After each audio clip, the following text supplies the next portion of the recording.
Wonder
if everybody slept.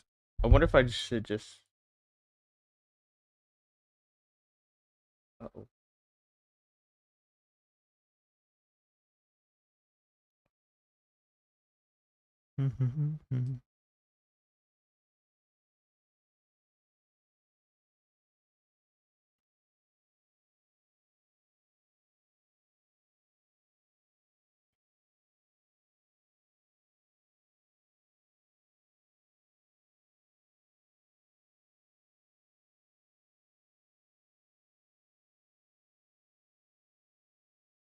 You know what?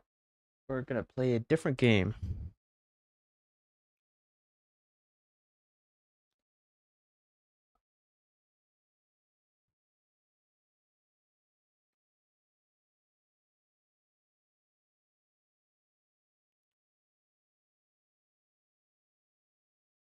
Or what game should I play?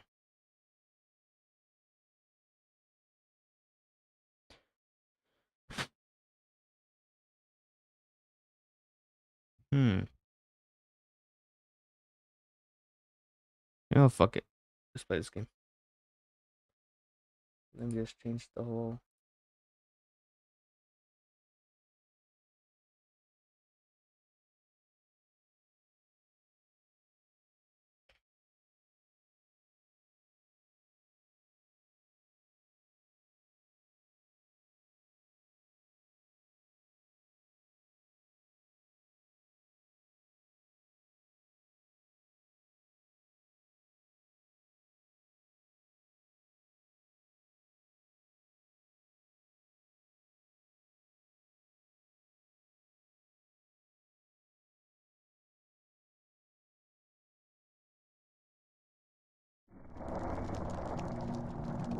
Hello.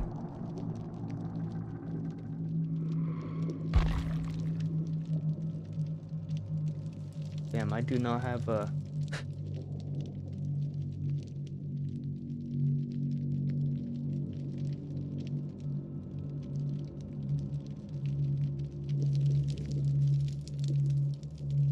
Oh, we have 5,000 rating. That's crazy.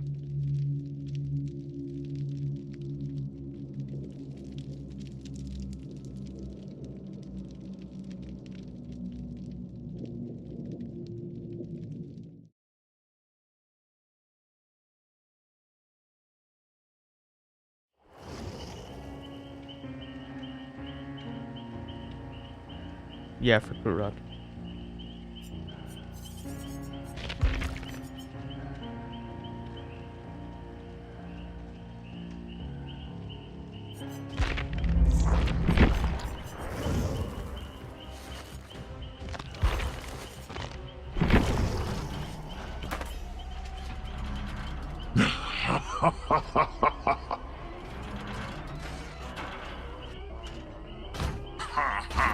I wonder if this is gonna be really loud.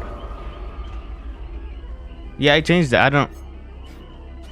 I'm assuming I streamed pretty early or pretty late. Oh my god, you're not allowed to see DVD. But you're allowed to see. You know what, fine. I'll play like this.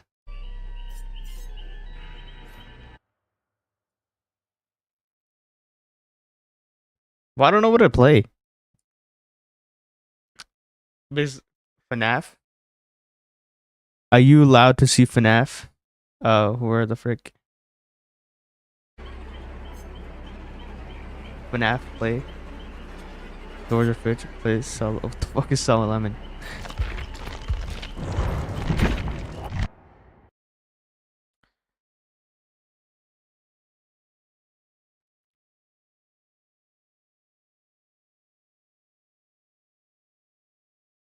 What if I? What FNAF exactly? Cause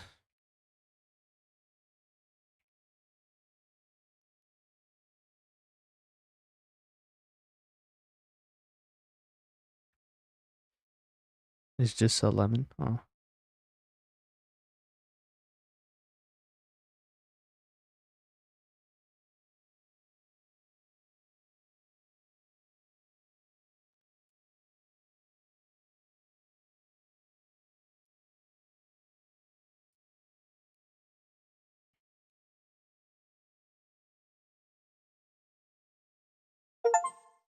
Here, I downloaded this game.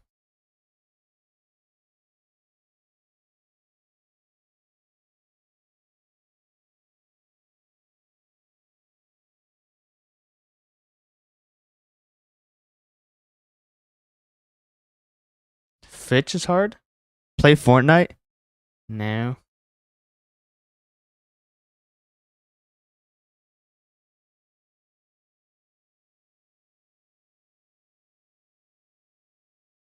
Bro, my freaking screen.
room tour. I don't.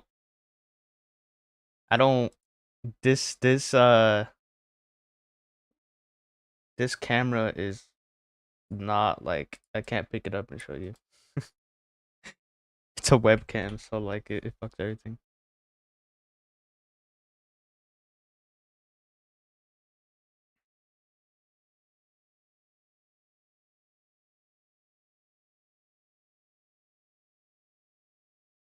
Dang, I do not have.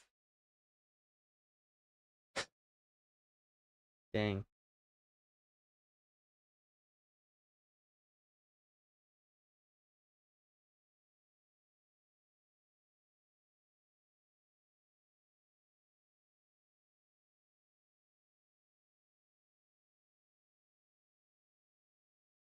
These are out there. Oh my god, thank you, AMD. Uh,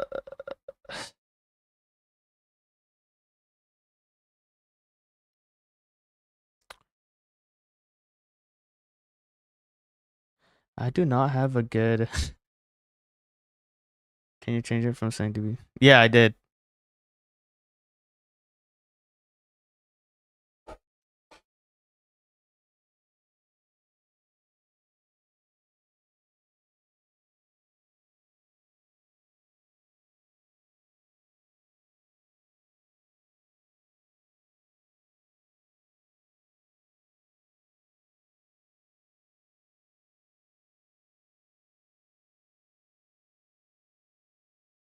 You never seen it? All right.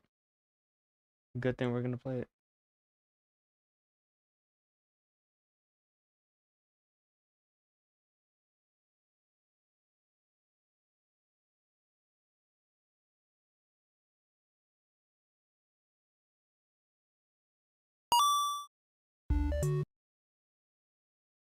Hold up. Oh my god, dude.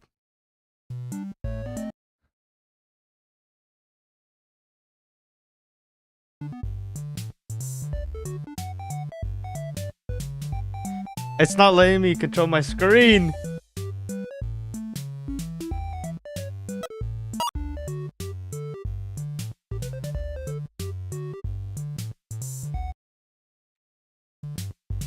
All right. Well, I'm making my pizza right now.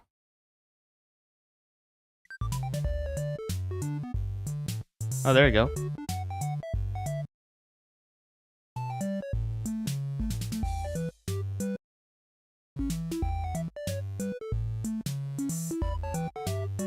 There, you can see this, right?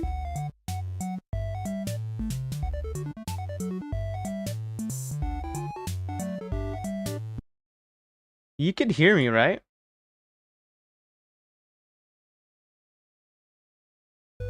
You could hear the stream and anything? And everything, I mean?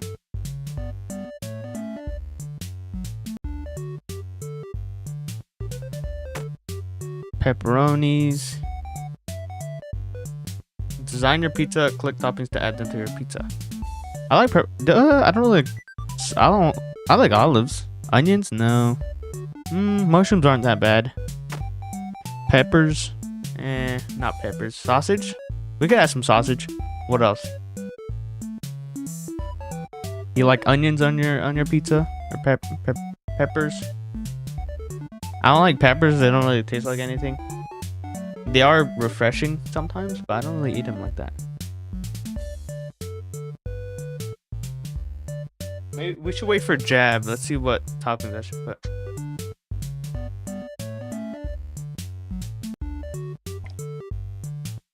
Hold up. Hold up. Give me a second. I don't like Hold up. Hold up. Give me a second. I don't like Hold up. Hold up. Give me a second. I don't like Hold up. Hold up. Give me a second. I don't like Hold up. Hold up. Give me a second. Alright, it's working. I don't like So why is it acting stupid? What, the audio streaming current lowers than the regular bit we're making. It's not a bit real. 128. Let me restart my stream. Hold on. Not restart my stream, but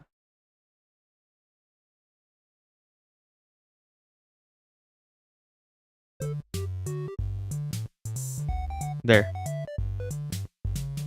Pepperoni and sausages that I like. You like? All right.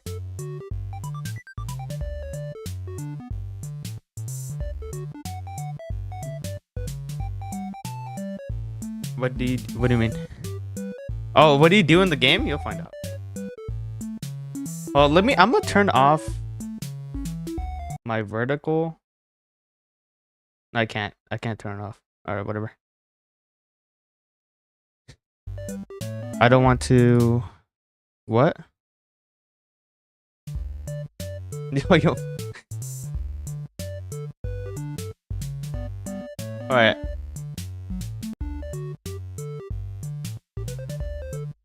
By the way, talk about your wizarding so you can't play. Why stream?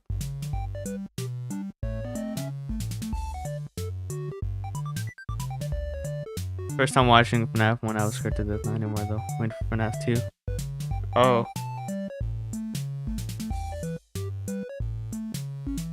Yep. Let's make this pizza.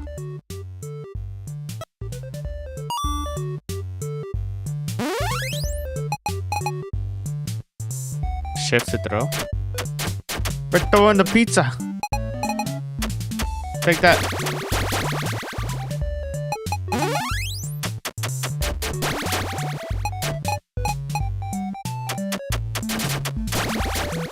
Take some of that.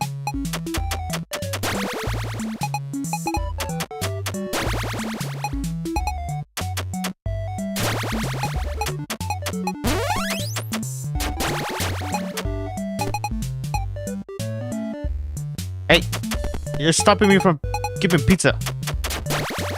Get out of here. Uh-oh.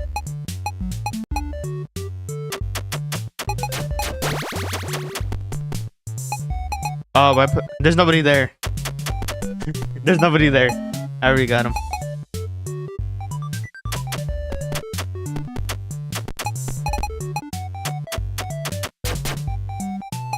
Get more of these.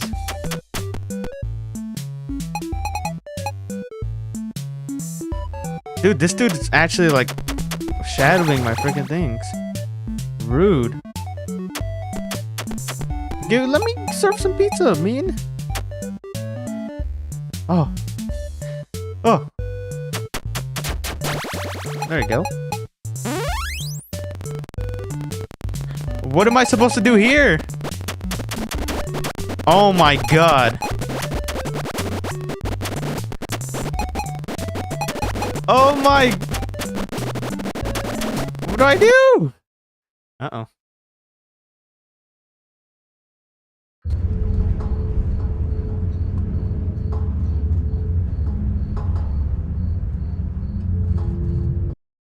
Hold up. All right. All right.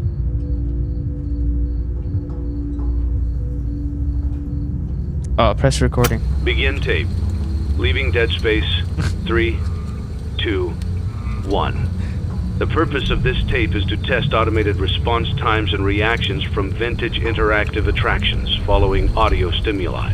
If you are playing this tape, that means that not only have you been checking outside at the end of every shift, as you were instructed to do, but also that you have found something that meets the criteria of your special obligations under paragraph 4. Follow these instructions, document response times, then safely secure the space before leaving. Upon sealing the room, you are not to return. Begin audio prompt in 3, 2, 1. All right.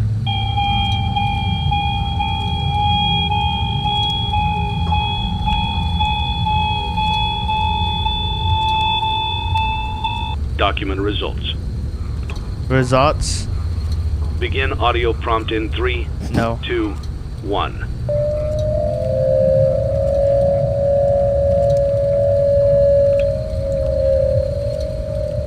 Document results.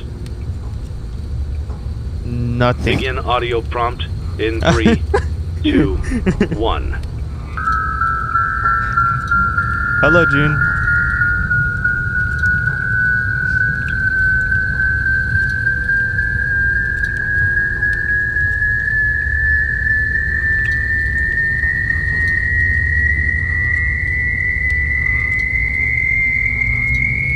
document results. Nothing.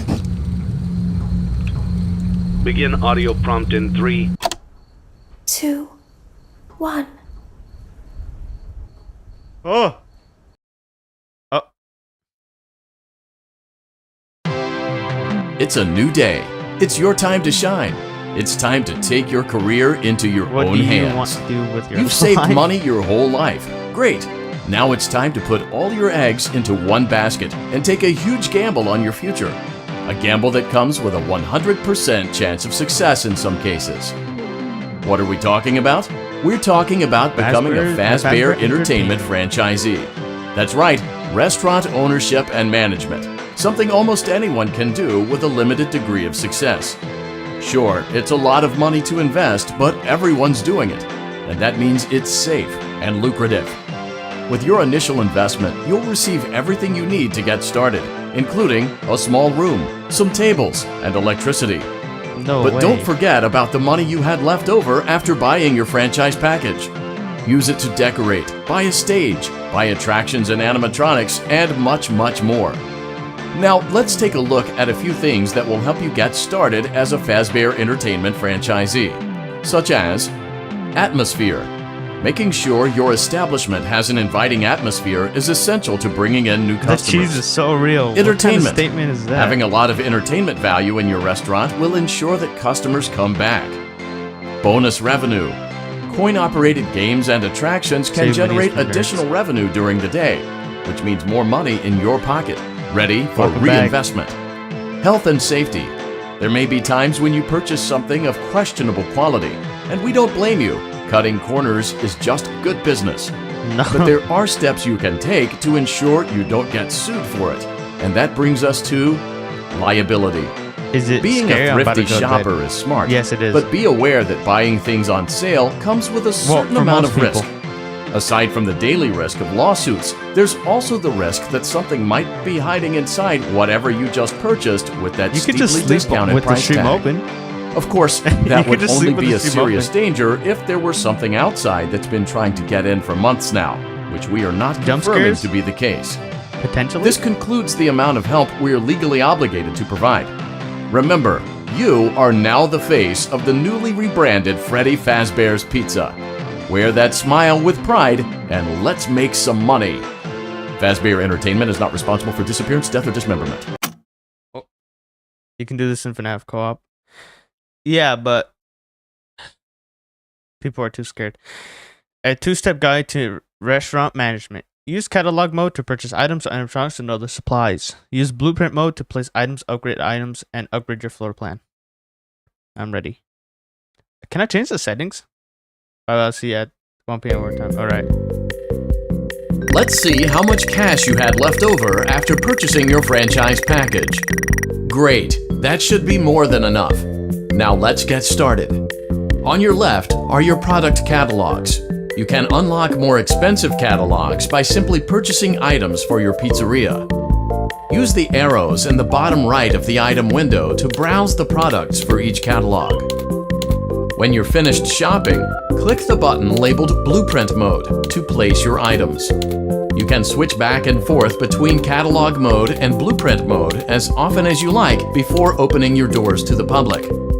When you're ready to open your restaurant for business for the day, click the button labeled Finished in Blueprint Mode. Give it a try and do some shopping.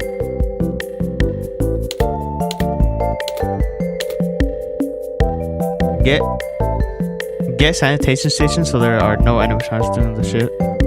During the shift? Really?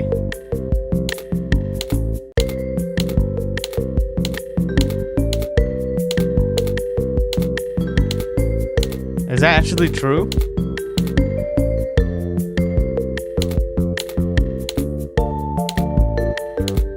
But the atmosphere. You know, fine, I'll buy it. Stands budget tech. Oh. Alright.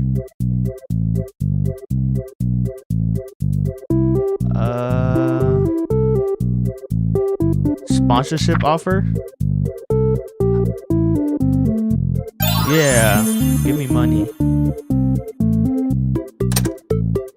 Wait, how do I do? Oh. Upgrade the room to a floor pan. Finished. Your restaurant is now officially open. Awesome! That doesn't mean your job is finished, however.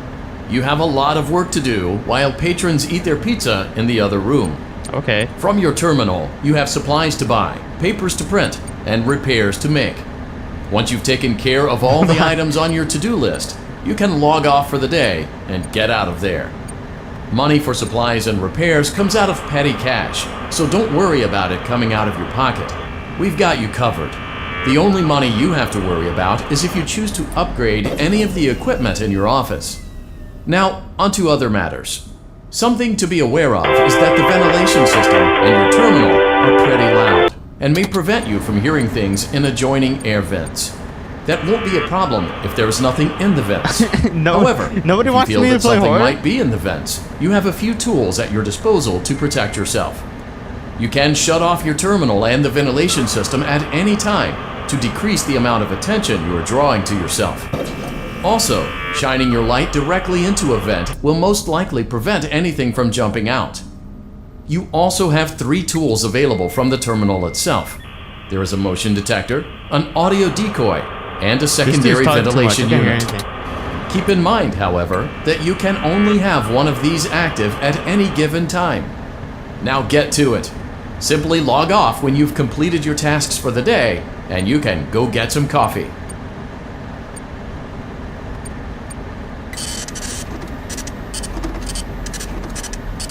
What am I supposed to be hearing for?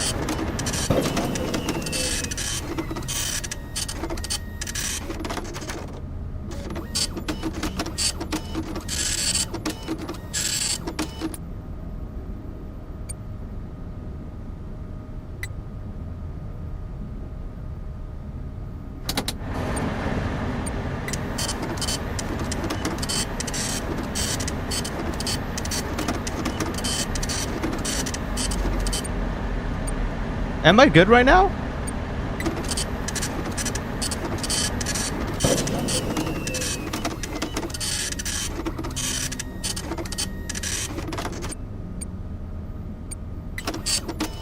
Or there's like nobody here right now?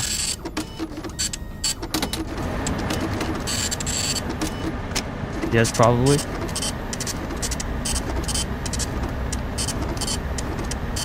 The thing is, I don't know what I'm supposed to be hearing for. Oh, nobody's there? Okay.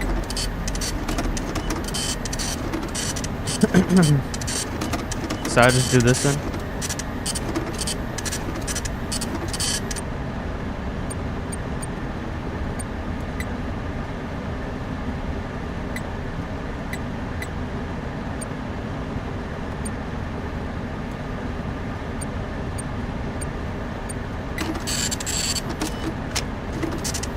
Is it because nobody's in my... Oh. It's because I never hired somebody, right?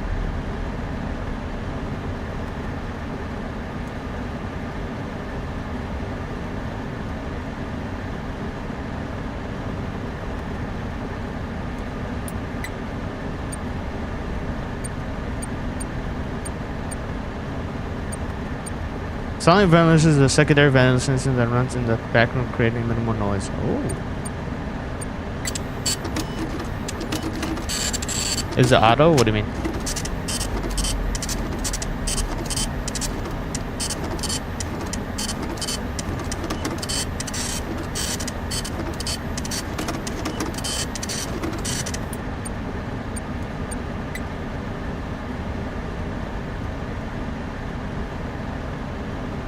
I have to click it manually. Here, let me actually turn on the mouse so you can see.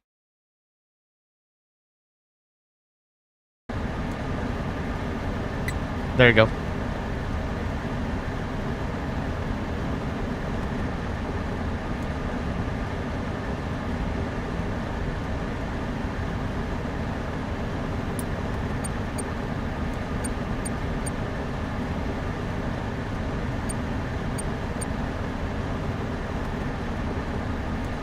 I can't afford this. Great job. It looks like you're getting the hang of this. Now let's just focus on getting you through your first week. I think they all There's went a to big sleep. party here Saturday, and you should view that day as your ultimate test. Make it through Saturday, and you will have proven yourself as the successful entrepreneur that we all know you can be. Baddie polar bear. Congratulations on completing your first day. However, your job isn't over just yet. There is another aspect to your end-of-day routine, and that is inspecting and salvaging any animatronics found in the alley outside the back door. Things are found here quite often, and while we aren't sure why, what we do know is that they can be used for parts, which can mean a much-needed revenue boost before starting your next day. Of course, as with everything else in this line of work, those benefits come with risk. The safest thing to do is to throw it back outside, but then you get no money for the salvage. Choose to keep it, and you run the risk of certain negative consequences, namely death, should the item in question not be as docile as it first appeared. If you do decide to try to salvage it, then you must complete the maintenance checklist. During this testing phase, check on the animatronic frequently. If you feel that it is becoming unstable, use the taser provided to you. You can use it 3 times without damaging the hardware. Every use over 3, however, will decrease the item's salvage value.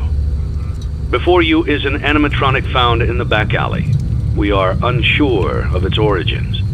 It is your job to complete the maintenance checklist before claiming it as salvage. Or, if you choose to, you can throw it back into the alley where you found it and forfeit payment. Please make your choice now. But what should I do? Throw it back into the alley or pursue with salvage?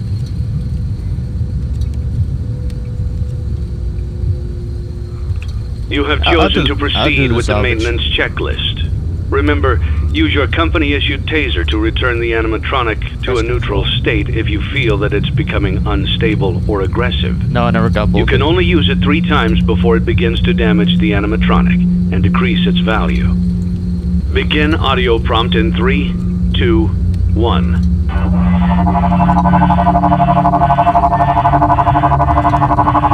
So is this supposed to move or some shit? Document results. Nothing happened. Begin audio prompt in 3, 2, 1. Wait, you moved.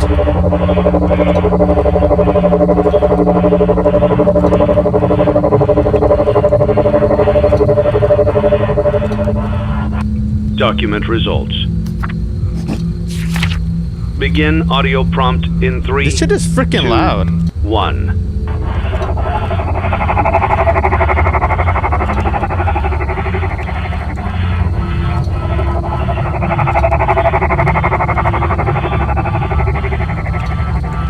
Document results. Begin audio prompt in 3, 2, 1.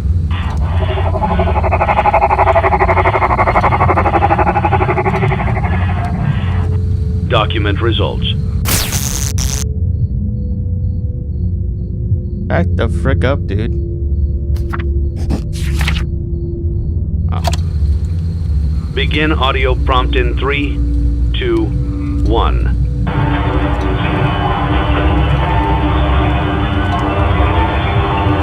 He did move. That is freaking shocking.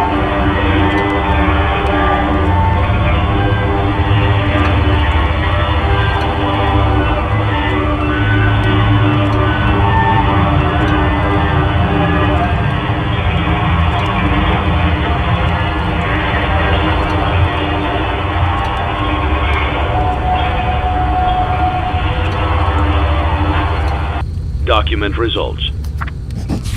You have completed the maintenance checklist and may proceed with the salvage. Well done. End tape. Thanks for letting me join the party. I'll try not to disappoint. Bro, you were literally trying to kill me, though. New visitors, 23 total visitors, food revenue, salvage revenue, 0 lawsuits.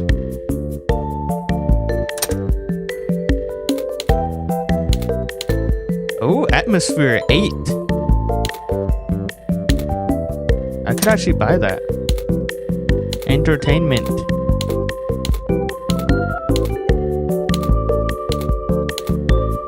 Ducky, pick a duck. I want to buy this. I want to buy this. I want to get the atmosphere all the way to 8. And then I want to buy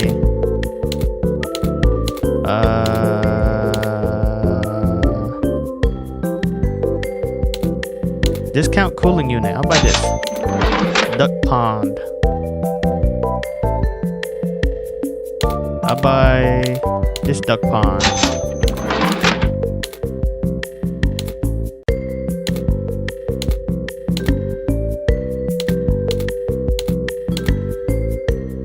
Liability. How is a ball pit? Oh, I guess it is. I'll buy this too.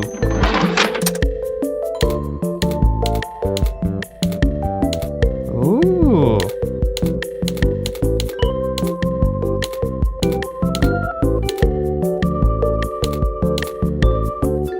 A Candy Cadet is 3 of everything.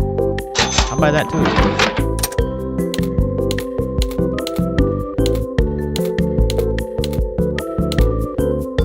I'll buy this. I'll buy you too. Marked down. Warning: purchasing a bulky item in this condition comes with a significant risk of something undesirable hiding inside. Oh. I'll buy this too then. Terrible the condition is trash though.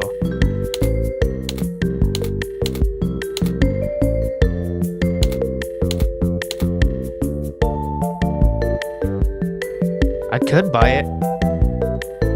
Should I buy this? It says it has a chance for something undesirable hiding inside. Should I risk it? Should I buy it anyway? Yes? Okay. Now let's put this all in. I don't have anything here. Sponsor offer. Oh yes. You want midnight? Where's that at?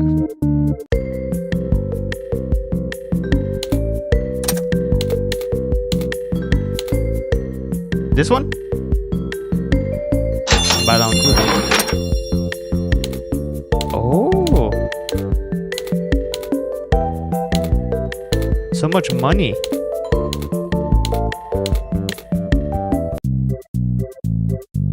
I bought 2 of them. Where could I see?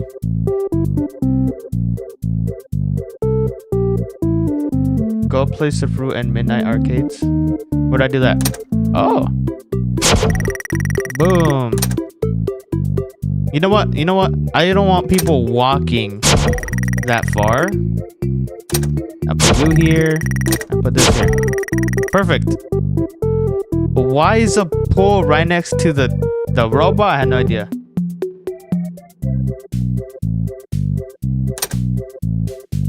What? You can play for extra money. Oh, really?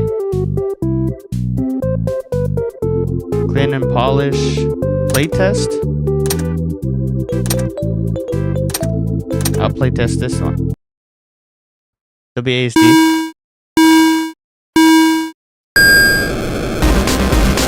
That's so loud.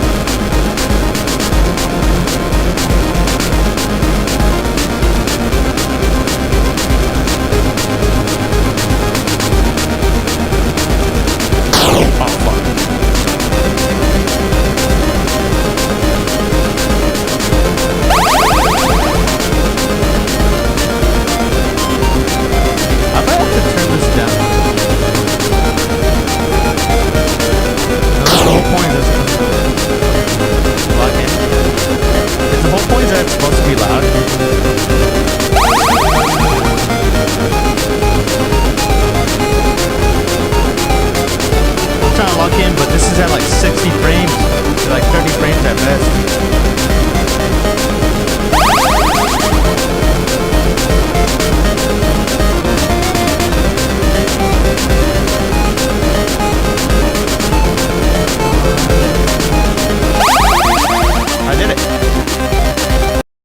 Oh, welcome, Carter. You did.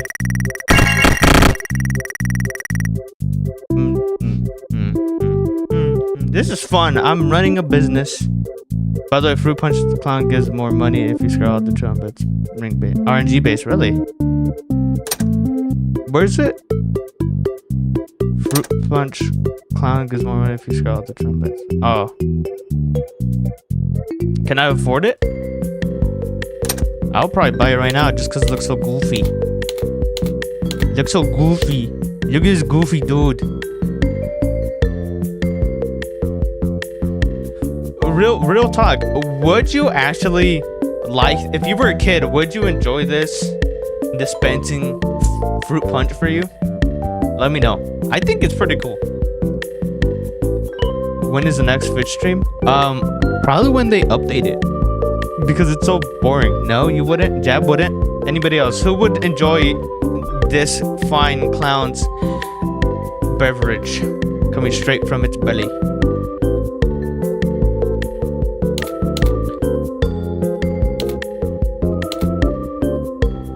I'm gonna buy it.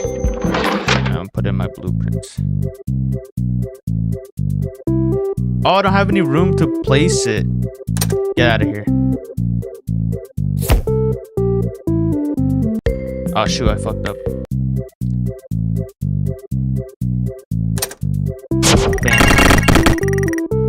Can you make me mod? Cause you can play it? Wait, you can play it? Surprise as many kids as you can. Oh. Fruit punch for everyone.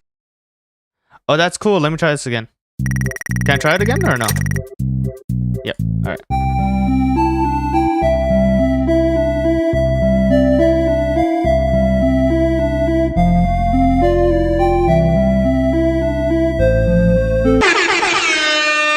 There you go. Fruit punch for everyone. Did I do it?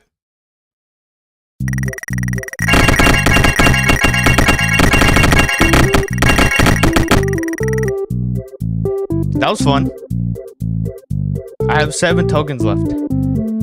Let's play this one, the shitty one, the risky one. Ooh.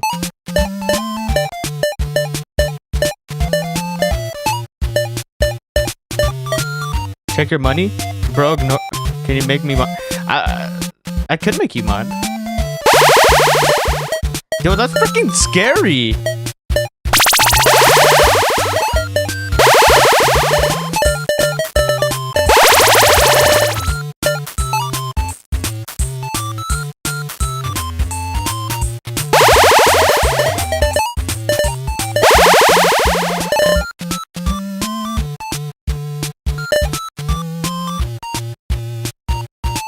What is this, dude? Uh-oh, I have to go over here. I have to go back, I have to go back, I have to go back. Go all the way down.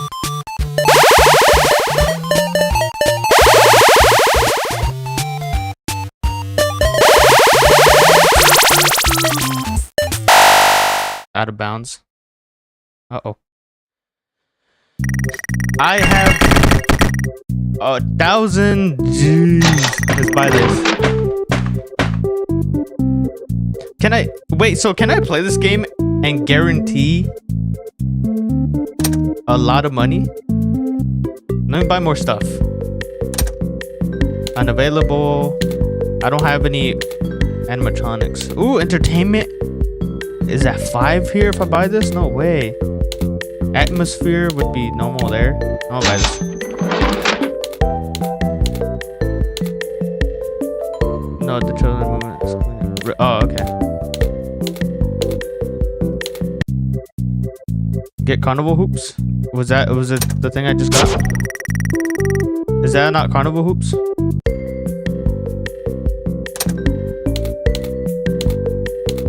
It is. All right. I want to scare the kids again though. Let's see how this goes. Oh, more money.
I think I just got lucky the first time. There was zero context. I'm only like, oh yeah, let me go scare these kids really quick. It's really funny.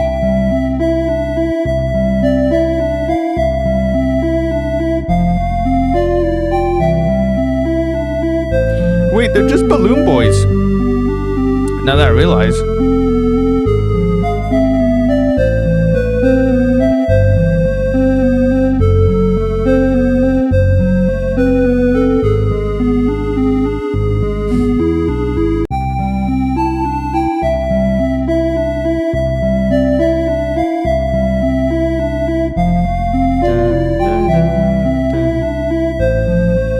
I was scared. That's fine. Fruit punch for everyone. Fruit punch for everyone, he says. Alright, let's play this one. Get 20 buckets to score them. How do I do this? Oh.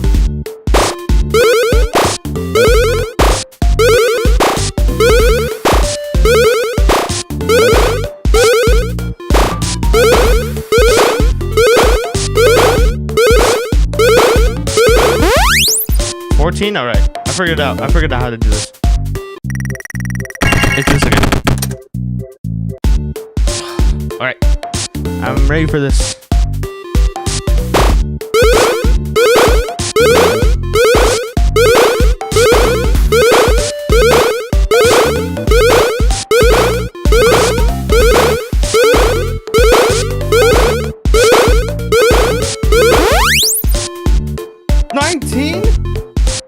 It has to be like exact second. Alright, I'll do it again. I'll do it again.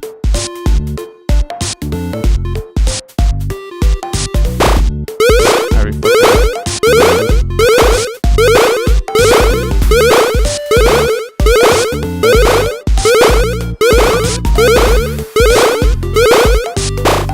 Oh fuck. What's up? Alright, I got 2 more. You know what? Let me scare the kids one more time. That sounds so weird.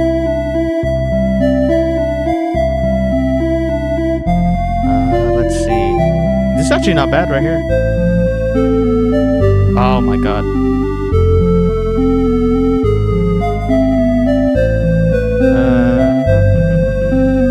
Nope. Almost though. Let's go. Fruit punch for everyone.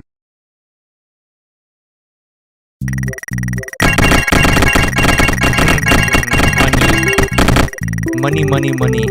Sound like Mr. Krabs. Let's go to the kids. No, scare the kids. Big difference. I'm scaring the kids for money. Do I also buy the lemonade? Security doors. Not bad. I'll buy the security door. Catalog. Rare finds. Whoa. 5,000? Dang.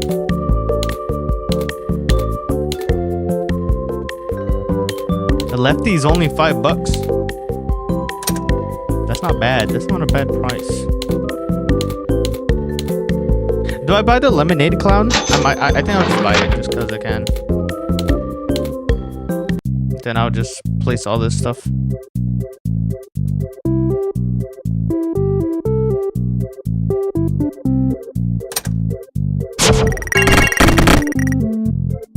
Alright, let's scare the kids one more time.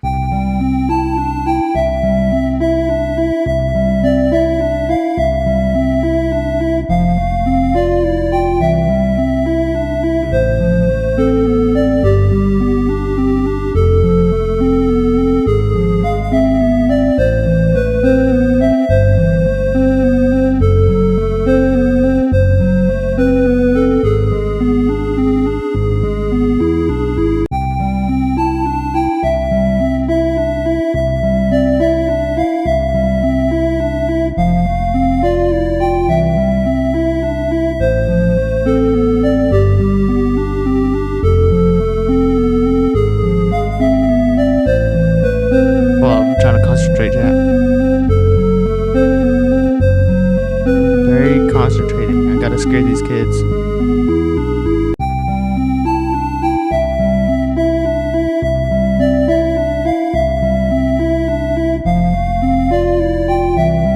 Very concentrated. They're very concentrated.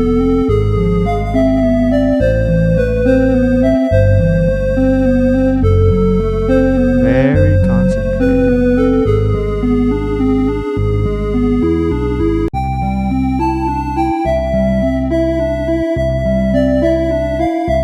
Peak gameplay.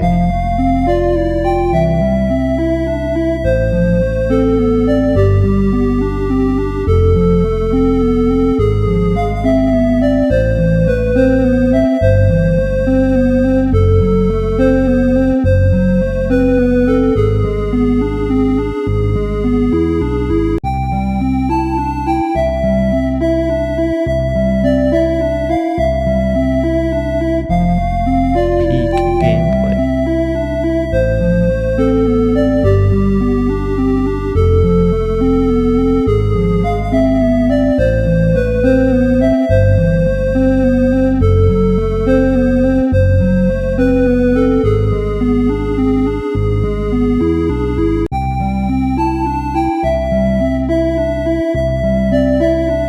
I think I just fucking missed it. God damn it. Man, I could have gone all these kids, but of course I freaking blink or something and I mess up.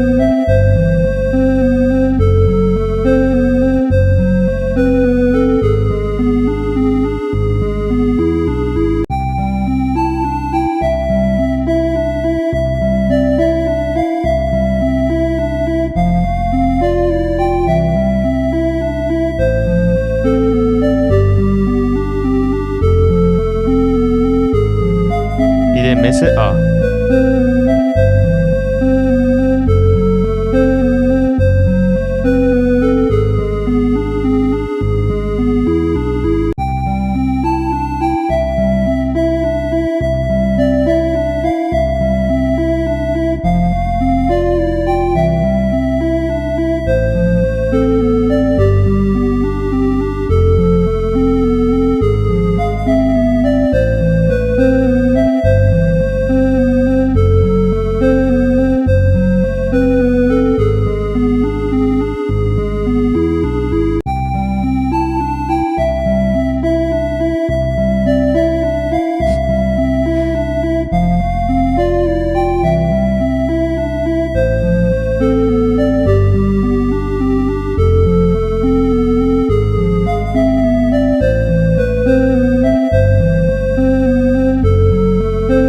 I think there's too scattered around at this point.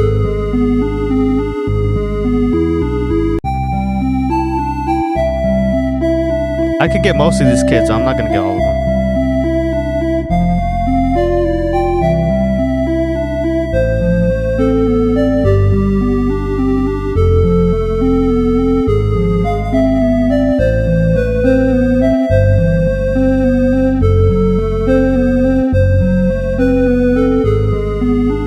Yeah, I'm fine.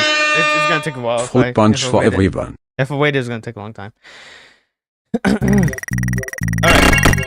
What did I miss in chat? Yeah. What the fuck? Why should I give you mod? We're saying all this crazy stuff. Alright. Maybe. Alright. We're done here, right? I can't buy anything else. I could buy Lefty. If I wanted to. June, should I buy Lefty? Yes or no? Bro's only $5. The liability is in fact high though.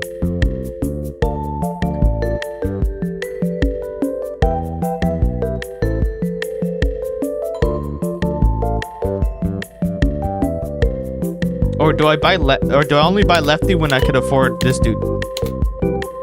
Not bad. No. Oh, okay. Alright, so he'll come back anyway. Alright. And you'll lose out on his. Alright. I'm done here. I only let one dude in. It was a Freddy fucker. But now I just I don't. Here's the thing. I don't know what I'm supposed to be listening for.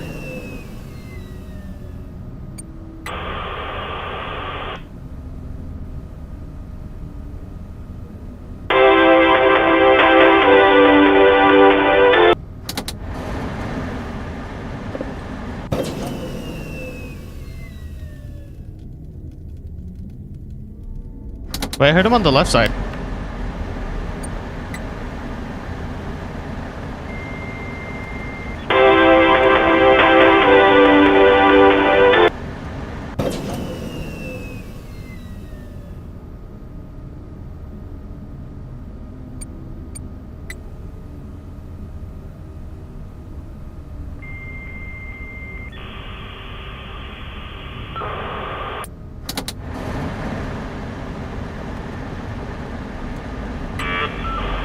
If I just constantly look like left to right, will that be fine?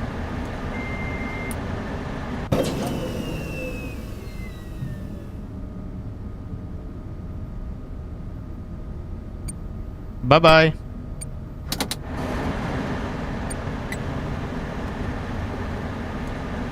Now you're leaving. What's the point?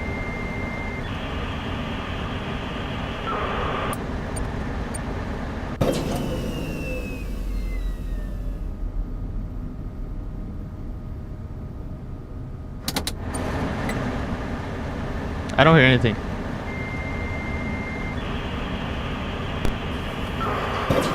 What the fuck was that? Can it not get too hot for Molten Freddy? What does he do? Yo, fuck off.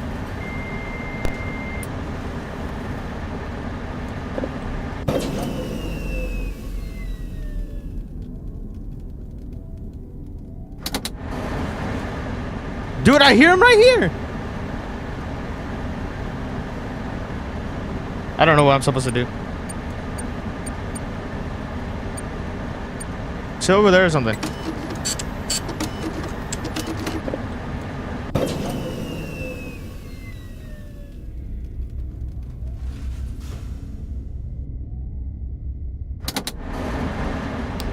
I don't know what I'm supposed to do, I'm gonna be honest.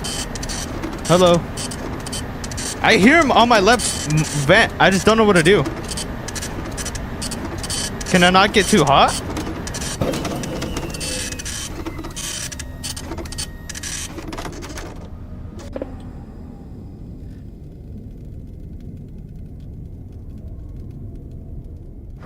Weird.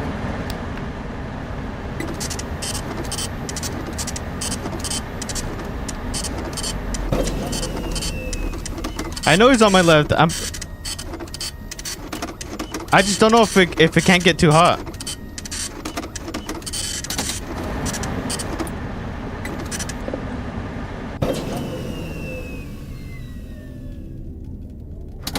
I don't know. Hopefully I'm doing good. The vent? I think once it hits like 70 is where I'll turn it back on. Oh, you fanning your dynamo? Alright.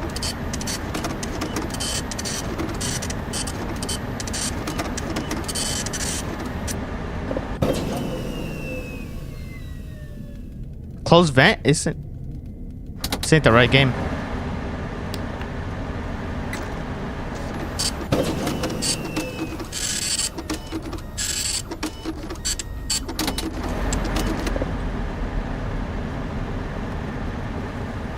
He's right there on the left.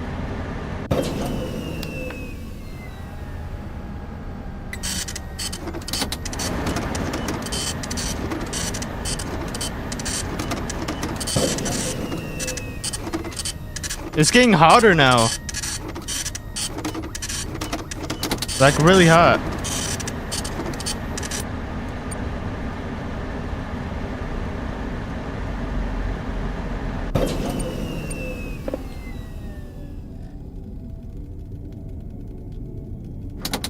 Whatever.